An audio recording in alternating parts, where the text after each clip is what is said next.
BJP में नवीन अध्याय शुरू हो रहा है। अगले 24 घंटों में अध्यक्ष पद के लिए सभी प्रक्रियाओं को पूरा कर लिया जाएगा। राष्ट्रीय अध्यक्ष पद की चुनाव प्रक्रिया में सबसे पहले नितिन नवीन अपना नामांकन दाखिल करेंगे। इस दौरान अमित शाह, राजनाथ सिंह, जेपी नड्डा और गडकरी जैसे प्रमुख नेता भी मौजूद रहेंगे। वहीं नितिन नवीन को लेकर ये बड़ा दावा भी किया जा रहा है कि नितिन नवीन निर्विरोध अध्यक्ष चुने जाएंगे और वो कल अध्यक्ष पद की शपथ भी ग्रहण करेंगे। बीजेपी नेता अनुराग ठाकुर ने कहा है कि अध्यक्ष पद के लिए नितिन नवीन की नियुक्ति सिर्फ पार्टी के लिए नहीं बल्कि देश के लिए भी गर्व का विषय है। प्रधानमंत्री नरेंद्र मोदी ने इससे जेनजी को बड़ा मैसेज दिया है ताकि वो भी पॉलिटिक्स ज्वाइन करें। आगामी चुनाव हम लोग नितिन नवीन की अगुवाई में लड़ेंगे और प्रधानमंत्री मोदी की लोकप्रियता हमें जीत दिलाने में मदद करेगी, ये बड़ा बयान दिया है अनुराग ठाकुर ने। तो कैसे होता है बीजेपी अध्यक्ष का चुनाव, समझिए।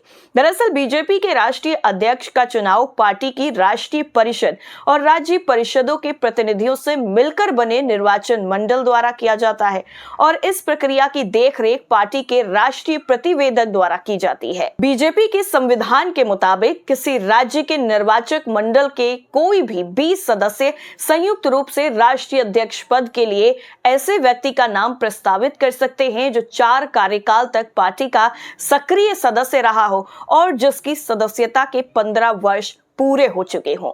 लेकिन ऐसा संयुक्त प्रस्ताव कम से कम 5 राज्यों से आना चाहिए जहां राष्ट्रीय परिषद के लिए चुनाव संपन्न हो चुके हों। तो कौन है नितिन नवीन? दरअसल नितिन नवीन बिहार के 5 बार के विधायक हैं और पार्टी में मजबूत संगठनकर्ता के रूप में जाने जाते हैं। वो 2010 से लगातार बांकीपुर विधानसभा क्षेत्र से 5 बार विधायक चुने गए हैं। वो पहली बार 2006 में पटना पश्चिम विधानसभा क्षेत्र से बिहार विधानसभा के लिए निर्वाचित हुए थे।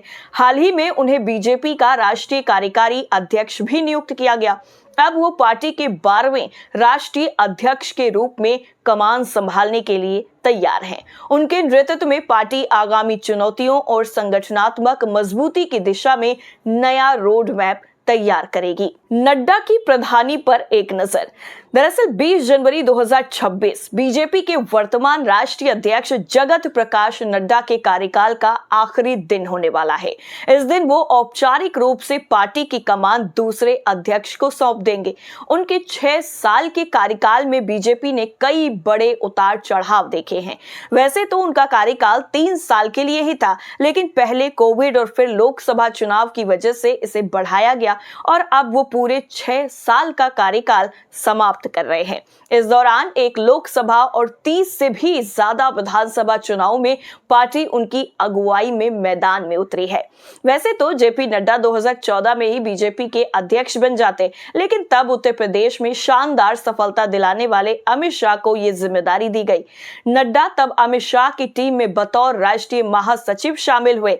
वहीं 2019 के लोकसभा चुनाव में उन्हें उत्तर प्रदेश का प्रभारी बनाया गया, जहां पार्टी ने एक बार फिर से शानदार सफलता हासिल की।